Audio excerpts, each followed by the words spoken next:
Alright people, subscribe if you're new to this channel for daily boxing content. So, the other day, not Tyson Fury, Anthony Joshua came out and said that he doesn't need to fight in the United States, aka America. To be honest, he doesn't need to fight in the United States. His entire career, he could spend his whole career in the UK. This caused some controversy. I've seen some channels say this is a positive thing, agreeing with Joshua. I see some channels, not agreeing with Joshua, saying he needs to fight in the US. This is how I look at it, dude. Joshua, one thing he's right about is the money is in the UK. He is a superstar in the UK, so he could fight anyone in the UK and he'll make as much money. He'll make more money there than he'll fight in America, right? Basically, because he's a cash cow in the United States, he's always going to fight there. It's kind of like Canelo Alvarez. You notice how Canelo Alvarez is always fighting in, like, Las Vegas because he's a cash cow there. You notice how Mayweather always fought in Las Vegas because he was a cash cow. People act like Joshua is the only fighter who's done this. Joshua isn't the only fighter who's done this. Like the guy I just mentioned, Mayweather, Floyd Mayweather Jr., never left the United States. Matter of fact, he spent like 10 years fighting in Las Vegas. He would force all his opponents to fight him in Las Vegas, in the MGM Grand to be exact. Why? Because he was the money, and he felt comfortable fighting in Las Vegas. He lives in Las Vegas. He claims that he is the king of Las Vegas. So, because he was the money, and because he didn't need to leave to another man's backyard to fight them, he would stay in Las Vegas. I mean, when Floyd Mayweather Jr. fought Ricky Hatton was massive. I don't think people realize how big Ricky Hatton was back then. People from the UK used to fly over to the United States just to view Ricky Hatton fight. That's how big Ricky Hatton was, Remember this song? There's only one Ricky Hatton. Like, he was huge. But Mayweather was so powerful that he even made Ricky Hatton come to the United States. Because if it was any other fighter, Ricky Hatton, because he was such a popular star in the UK, he probably would have forced that fighter. Just like, remember, look at Costa Tszyu. Costa Tszyu was the champion, but he went over to the UK to defend his belts against Ricky Hatton. Why? Because he would have made more money in the UK defending his belts against Ricky Hatton than he would have probably in his home country. I believe he's from the Ukraine or Russia, or probably in the United States, right? Ricky Hatton was already massive, even though he wasn't a champion back there, right? He was a known quantity, and he would have made more money. But when it came to Mayweather, Mayweather was the bigger.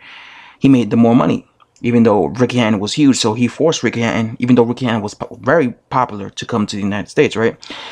Now, when it comes to fighters fighting in their home country, I have no problem with that. The only problem I have is if a fighter does not defend his belt against good level opposition. If Joshua wants to spend his whole career in the UK fighting over there, in Cardiff, in Wembley fighting over there, cool, as long as he fights the legit top opponents. Because there's some fighters that they'll fight their whole careers in their home country and defend their belts against low level, obscured type of fighters. A perfect example was Arthur Abraham. When Arthur Abraham was champion at, I believe it was light middleweight, he spent like 2-3 years fighting in Germany, defending his belt against low-level guys. He wasn't challenging himself. Arthur Abraham wasn't challenging himself. He was facing, these low-level guys, these obscure-level guys. Another guy you might say is Felix Strum, another German guy. He was fighting low-level guys, defending his belt against low-level guys. So, yes, Terry Flanagan, I think Terry Flanagan, when he was a champion, I don't know if he's still a champion or they stripped him or he vacated, but when he was a champion, I thought he was defending his belts against low-level guys. So yes, you could even say Deontay Wilder. Deontay Wilder's a champion and he's defending his belt against low-level guys, right? So yes, there is fighters that they'll stay in their home country and defend their belts against low-level guys. I don't like that. If Joshua's going to do that, then no. I want him to fight in the United States, but the only... even Joe Calzaghe, a lot of people have respect for Joe Calzaghe, but I think Joe Calzaghe defended his belts against some weak level guys while he was in Wales fighting over there. That's just my opinion. Anyway, when it comes to Joshua, again, the only way I have a problem if he stayed his whole career in the UK is if he just, cherry picked all his opponents. But the fact that Joshua has been fighting guys like Vladimir and Takam, guys, and he's about to fight Parker, that tells me that he's not a cherry picking type of fighter. So he'll probably defend his belt there against top level quality opposition his entire career. Some people mention the fact that, you know, a lot of great fighters come to the United States. For example, Lennox Lewis, who's from the UK, he spent the majority of his career fighting in the United States. I mean, first he fought in the UK, right? But then from like 1995 till like he retired in 2003, he spent his entire career in pretty much the second half of his career fighting in the US. I think, you know, just to say he fought in another, you know, in the US, maybe Joshua would want to do that. But look at Vladimir Klitschko. Vladimir Klitschko, at the start of his career, he was fighting in the U.S. He fought a little bit in the U.S. from like 2004 to like 2003 to like 2008. Then he spent the majority of his career fighting in the in Germany. But then again, he also traveled. You know, like I said, Vladimir defended his belt in the U.S. He defended his belt against Calvin Brock in the U.S. He also went to Russia to defend his belt against Alexander Povetkin. So Vladimir Klitschko, even though he spent a lot of he defended his belts in Germany a whole bunch of times, he did travel. So I do think, you know, even Deontay Wilder, people make fun of Deontay, but Deontay Wilder has fought overseas. He's fought in the UK. You know, he even fought in like Mexico, even though I know Mexico is like not that far from here, but still,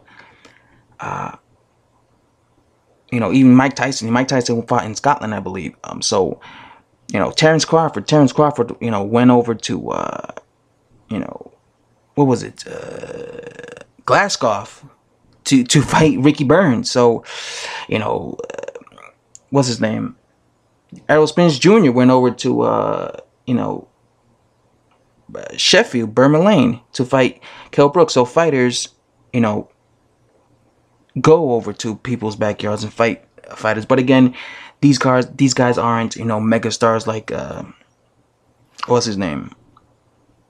Joshua. So, and again, you know, if Mayweather spent his entire career never leaving the United States, because Mayweather's a perfect example of a guy that Mayweather is the most financially successful fighter ever. I mean, the guy's made what, $900 million in terms of purse earnings in his career. But look at Mayweather. Mayweather never left the United States. He didn't have to go to the UK or to Germany to make that money. He made it all in the United States. He made that money in the US, and that's why he didn't need to leave. So maybe Joshua feels the same way. You know, if he fights for another 10 years, maybe he can make 500 million, right? And he would never have to leave the UK. So again, as long as he fights top level guys, I will not have a problem with this, with him staying in the UK.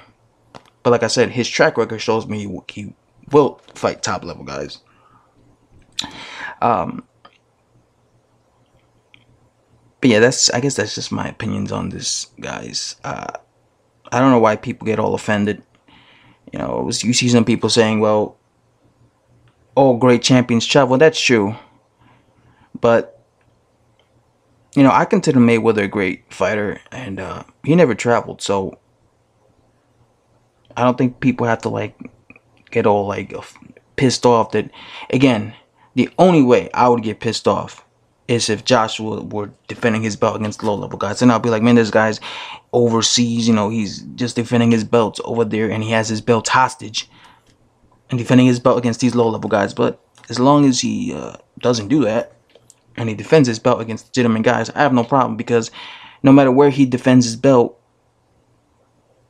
you could get beat. It's not like, you know, fighters will have a better, you know, but if he spends his whole career fighting in the UK, obviously he'll have the advantage, but that's not going to stop a fighter from being able to knock him out.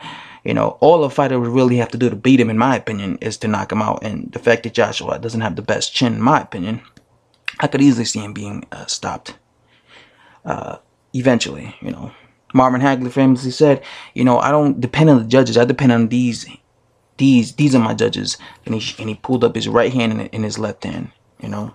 And I think that's the mentality fighters should have when they fight Joshua, or any fighter overseas, or any fighter who's the cash cow, because that's how you beat them. You knock them out. And yeah, that's a lot to say, guys. Let me know what you think of this video. If you're new, subscribe, and I'm out, guys.